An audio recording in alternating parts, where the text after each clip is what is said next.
In 2022, the world watched Lionel Messi finally lift the World Cup trophy.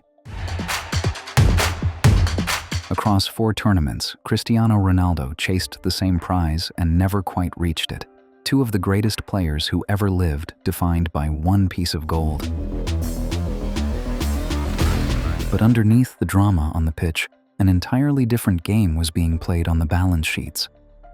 For years, a statistic has circulated that Qatar spent $220 billion on that World Cup, only to see roughly $1.5 billion in direct tournament revenue. On paper, it looks like one of the worst financial returns in history, but that conclusion misses the actual story. Country after country bids for this tournament, fully aware of the staggering costs. They build the stadiums, they upgrade the transit, they shoulder the security. So how does a single month of football generate over $11 billion in a single cycle? How is the money divided? And why do the world's largest economies consistently line up to sign a contract that economists still fiercely debate? This is a look inside the financial engine of the FIFA World Cup and the true economics of hosting the biggest event on Earth. Chapter 1. Who actually owns the World Cup? To understand the money, you first have to understand the ownership structure. People naturally assume the host country runs the World Cup. It's their cities, their infrastructure, their flag on the broadcast. But legally, FIFA owns the event. The host nation is effectively providing the venue. Economists often compare this to a franchise model. The franchisees, the host cities, front the capital for the building, the staff, and the security. The franchisor, FIFA, owns the intellectual property. Because of this structure, FIFA retains the central revenue streams: global broadcasting rights, international sponsorship deals, licensing, and ticketing. For the expanded 2026 tournament across the United States, Canada, and Mexico, FIFA expects its highest revenue cycle in history, north of $11 billion. The host cities do not share in that central pool. Instead, their return on investment relies entirely on the localized economic surge. The influx of fans means packed hotels, overflowing restaurants, increased transit usage, and a spike in local sales tax. The question is whether that local surge offsets the municipal cost. Chapter 2. Why FIFA is legally a nonprofit. To manage this massive influx of global capital, FIFA utilizes a unique legal structure. FIFA is registered in Switzerland as an association under Article 60 of the Swiss Civil Code. It is a legal classification commonly used by neighborhood residence groups or local sports clubs, and it grants FIFA non-profit status. Being a non-profit doesn't cap what an organization can earn. It only dictates what the money can be spent on. For FIFA, the mandate is to reinvest in football-related purposes globally. This includes funding grassroots programs, distributing grants to member associations worldwide, and covering its own operating costs and executive salaries. At the end of 2024, FIFA held approximately $4.76 billion in cash and reserves, with its president's compensation reported at over $5 million. Crucially, as a Swiss association, FIFA pays minimal federal tax on its World Cup revenue. Furthermore, as a standard condition of the bidding process, host nations are required to grant comprehensive tax exemptions to FIFA, its subsidiaries, and its broadcast partners during the tournament. This legal framework allows FIFA to maximize its global reinvestment fund, but it also means the central organizing body operates largely tax-free within the countries hosting its events. Chapter 3. The economics of admission. For the fans in the seats, the financial model is shifting dramatically. When the North American bid was first pitched, estimates suggested a ticket to the 2026 final would top out around $1,550. But by April 2026, the cheapest standard final ticket sat at $5,785, with premium seats exceeding $10,990. This surge is largely driven by a mechanism FIFA rolled out at a World Cup for the first time: dynamic pricing. It is the exact same algorithmic model used by ride-sharing apps and airlines, applied to the biggest sporting event in the world.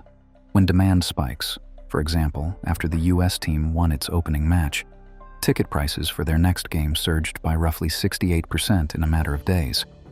Additionally, FIFA centralized the secondary market. By directing fans to its official resale platform, FIFA is able to collect a 15% fee from both the buyer and the seller on a single transaction. Economically, it is a highly efficient capture of supply and demand. Culturally, it has sparked investigations, including a joint probe by the Attorneys General of New York and New Jersey, over concerns that traditional fans are being priced out of the stadiums entirely.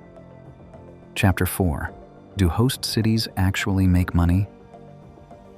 So, if the central revenue flows to FIFA and ticket prices are optimized for the franchisor, how do the host cities balance their own books? Often with great difficulty. Cities rely heavily on local sponsorships to cover their municipal costs. However, according to reporting from ProPublica, host city contracts include strict exclusivity clauses. A city cannot sign a local sponsor whose business conflicts with one of FIFA's global partners. If a global beverage brand owns the category, the city cannot partner with a local coffee chain. In some cases, cities found themselves restricted to pitching entirely unrelated sectors like local dry cleaners or mechanics to avoid contract collisions. Because of this, the 11 U.S. host cities for 2026 projected a combined shortfall of at least $250 million on their direct hosting commitments. Researchers at the University of Toronto analyzed historical data and found that 12 of the last 14 World Cups produced net economic losses for their host regions when looking strictly at the direct balance sheets. But treating the World Cup strictly as a short-term balance sheet ignores why governments actually bid for it. Chapter 5, the infrastructure deadline, which brings us back to Qatar and the $220 billion statistic. Comparing that $220 billion spend to the $1.5 billion in direct tournament revenue is fundamentally misleading. The vast majority of that money was not spent on the World Cup. It was spent on national infrastructure. Over a decade, Qatar built an entirely new metro system, modernized its airports, constructed new highways, and developed new urban centers. The World Cup was simply the catalyst, a hard, unmovable deadline to accelerate decades of urban development into a 10-year window.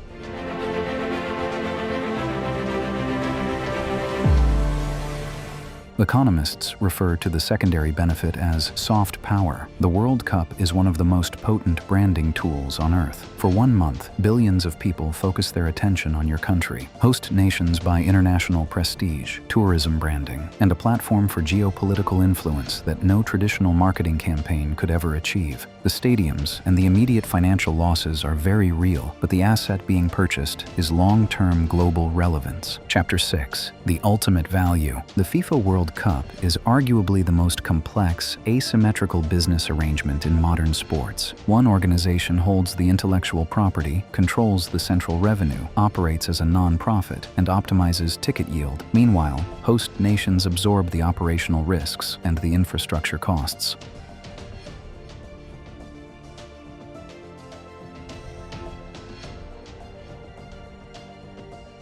Yet, the line of countries waiting to host never gets shorter, because when the whistle blows, no one is watching the balance sheets. The cultural impact, the sheer scale of the spectacle, and the human drama are entirely real. So, looking at the full picture, the accelerated infrastructure and global prestige on one side, and the massive municipal costs and restricted revenue on the other, is hosting the World Cup a visionary investment in a country's future? Or is it an outdated economic model that asks cities to pay for a party they don't own? Let me know what you think in the comments. If you enjoyed this deep dive, make sure to subscribe. We also broke down the economics of another massive global branding exercise, the construction of the world's only 7-star hotel, the Burj Al Arab. You can click right here to watch that next. See you in the next one.